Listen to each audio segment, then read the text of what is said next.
大家好，移植3天后的山茼蒿看起来全部存活，浇水的频率就可以降低了。冬天因为日照短，气温也比较低啦，不要因为是嗜水作物就狂浇水。这蓄水池重整的目的，除了想要更为省事也是在控制土壤的湿度这菜床中间的蔓延道，可以清楚看到叶菜地底的剖面图将水池水位拉升，进行前水位自动蔓延过程。可以发现，因为土壤吸水的特性，可以维持菜床上土壤表面适度的干燥。这对于克服湿黏土壤、避免土壤板结，算是第一步的成功。拉近距离看山茼蒿的状况，土壤的团粒结构已经可以开始降低浇水的频率目前看起来，移植后的山茼蒿都有存活，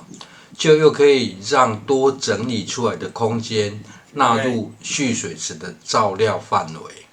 这新整理出来的菜床，预计用来种植玉米笋与马铃薯总觉得马铃薯应该跟地瓜很像，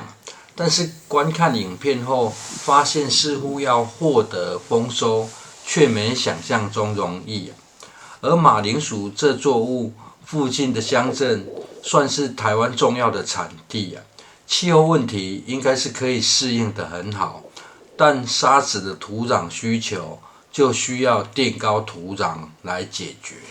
在等待马铃薯切面干燥的时间，就先做一下种植前的热身运动，将这锯下的柏树枝条一一拉上来。它的叶片枯萎后，改善土壤很好用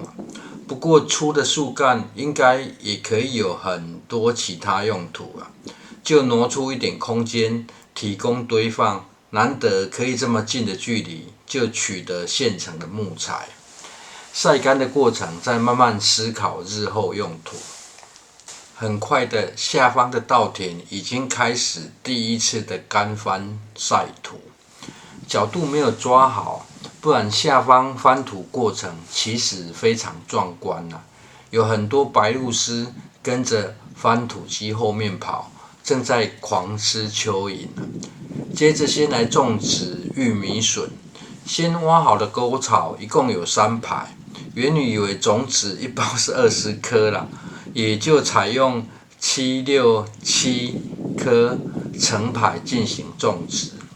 播种前已经采用尺规作土2分法的方式，先挖好播种的距离，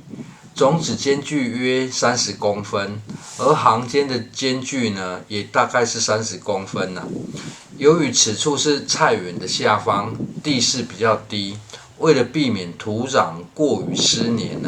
可以发现菜床的高度高很多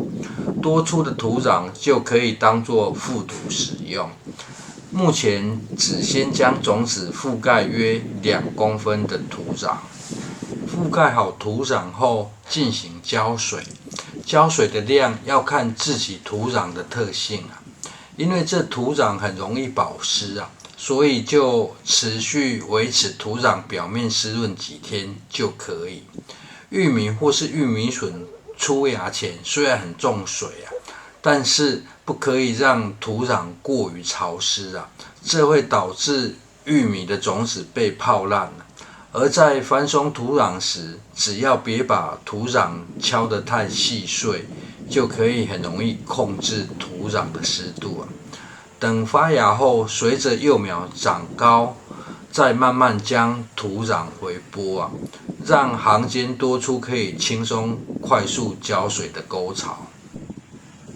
接着继续来种植马铃薯。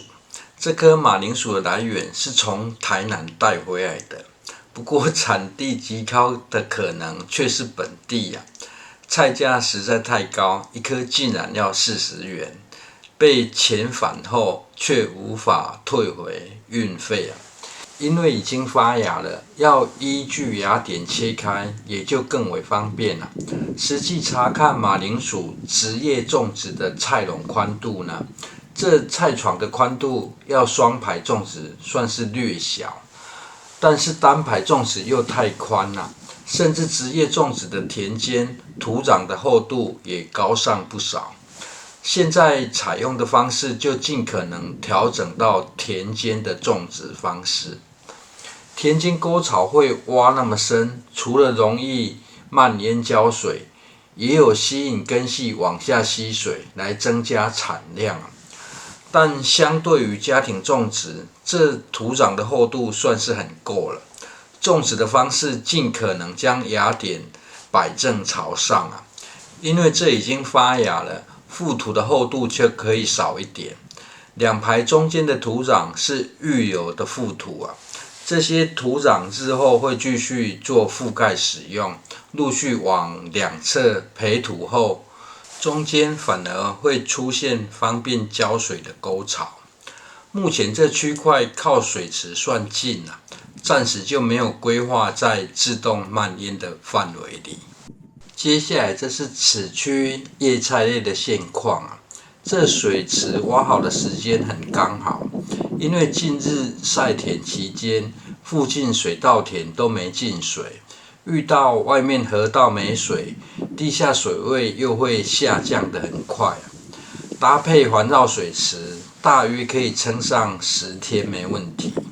今天有人送菜来家里家母问他说：“怎么菜看起来没有很嫩对方说：“最近灌溉河道没水，菜地都没有水可以浇这也是需要有储水设施的原因。而右侧这田油菜心长这么快的原因呢，算是很尴尬的误打误撞之前怀疑是娃娃菜或是包心菜幼苗，移植到防虫网内后，发现是田油菜心，又将它移出来。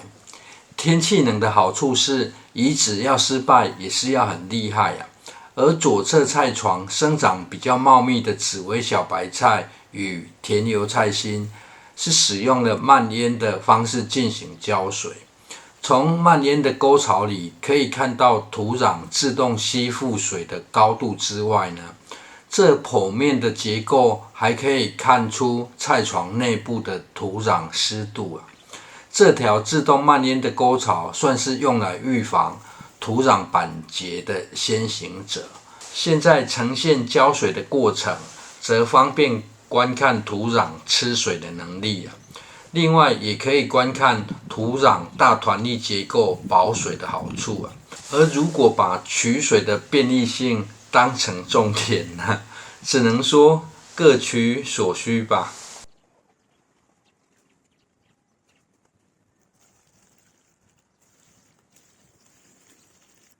最后，这是围绕修整好的蓄水池所形成的种植聚落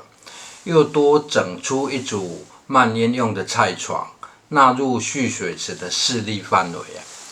远离环绕水池的外围菜床，因为不受排水与人的走道影响已经开始提早进行串接，这样要种植年菜就更省事了。谢谢收看。